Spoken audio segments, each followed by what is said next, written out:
white sat in the ship, just see underneath there the wing nut. It's holding it in place.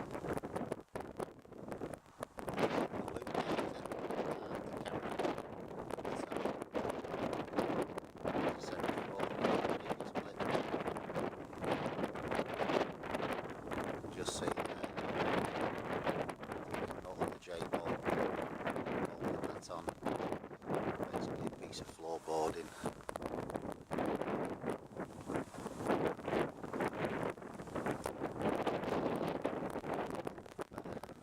Picture there,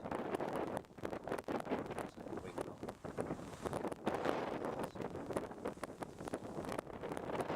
This bolt to stop the engine. See, it's pretty firm in there.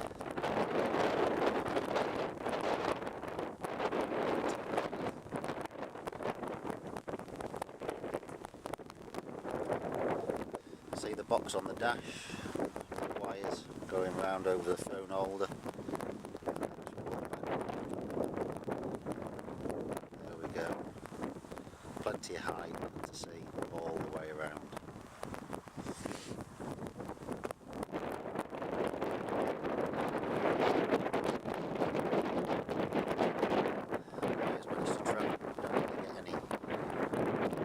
Damp in there. I've already tried it in the absolute pouring rain. There's the control box.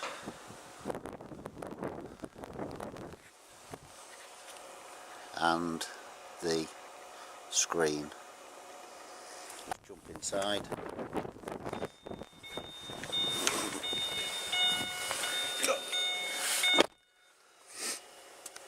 Right,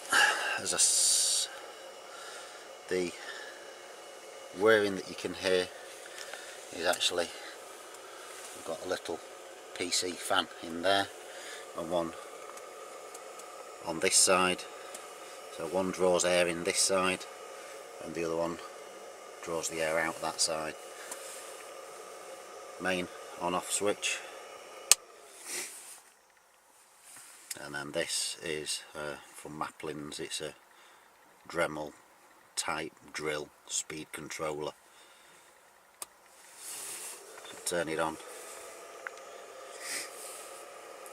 and then we've got the up, down, right, left, pan, and then this switch here is actually the IR on off switch, so I can cut it and not actually have the IR on.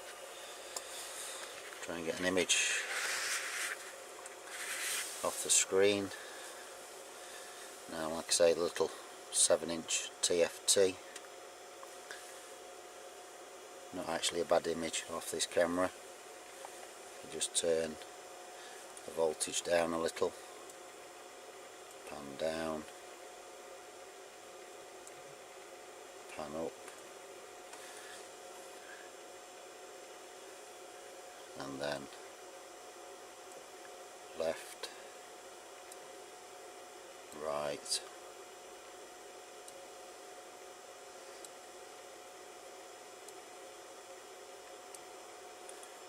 like I say, you slow that down a little bit, not too much because it puts quite a lot of strain on the motors.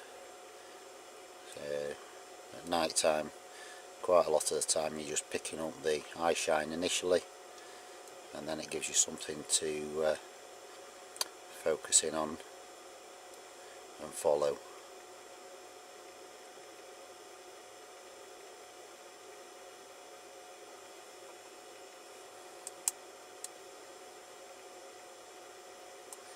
And there we go.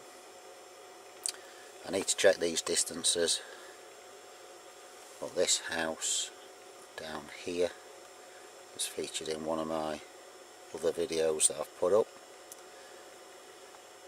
From this location where I am now to here, what I'll do, I'll get that off Google Maps and I'll actually put a little clip up somewhere in the screen up here, so you can see what distance this is, and then also this hedge line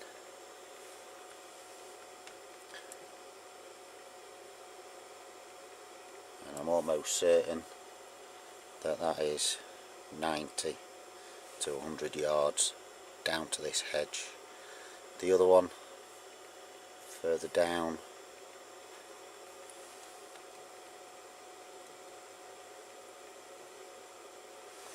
to the back of this house, this property here, talking well in excess of 230, 240 yards, if not 250. So there we go, that's finally managed to get this done. If there's you want any details of where I've sourced me bits and pieces from, pop a comment on and I'll try and come back to you as soon as I can. Well, like the lead, because I didn't want too much actually attached, this is just a normal kettle type that follows the power lead from the accessory socket on the car, and then the screen just connects with its own bullet connector. But if we just follow this round, you can see the wires run right the way round, up out of the way, over my head and over the seat and through the back window. So other than remembering not to actually open that back passenger door, no real issues. Right, thanks for looking, and hopefully we'll be putting some more videos on in due course. What I'll probably do after this one is either add a clip to it of it actually in operation at night time, so you can get a feel for what sort of distance we're seeing. I'll try and come back to this spot so that you can actually see those reference points that I've just highlighted over there towards the house, and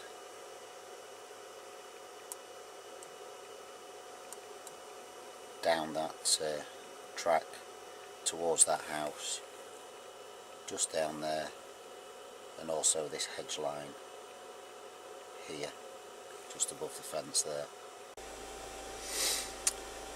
Right, back again. This is the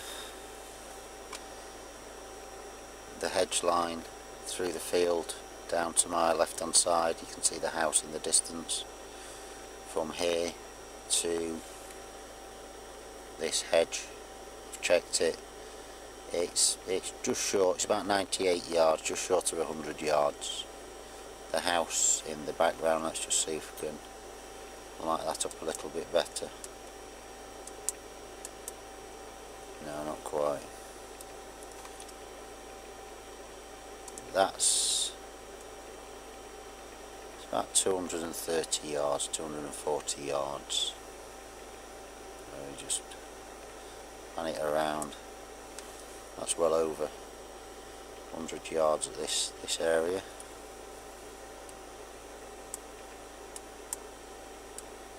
And you come back up along that edge of the field.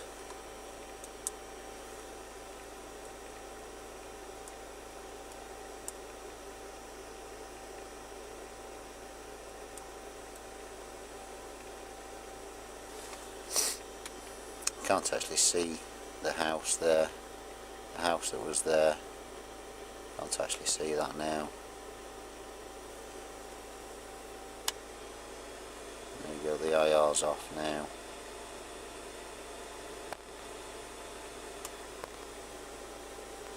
And back on. I have actually messed about with some of the settings on the camera.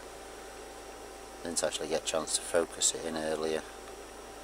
Although looking at the picture, it looks probably clearer than what it did this time last night.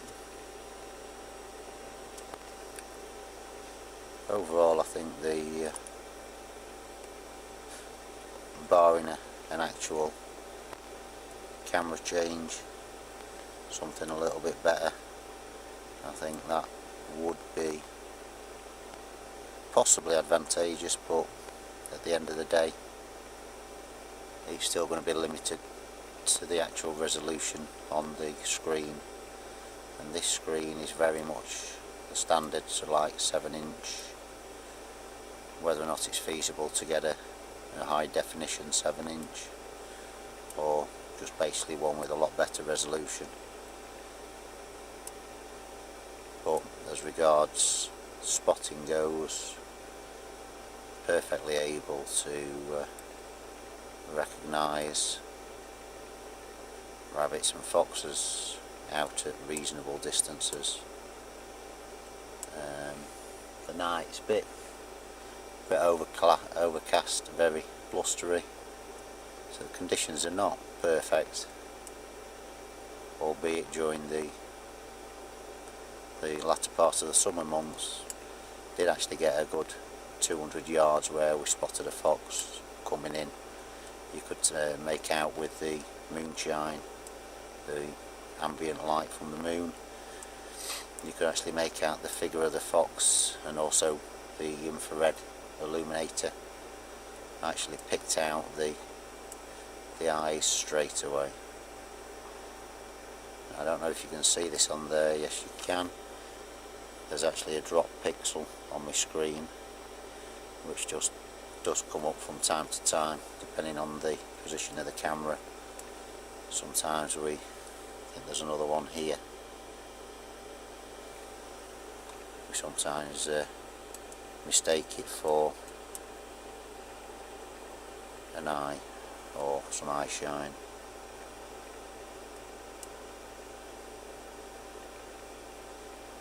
Now I'm going to have to go and get in position. I've got to stake out this hedge line tonight.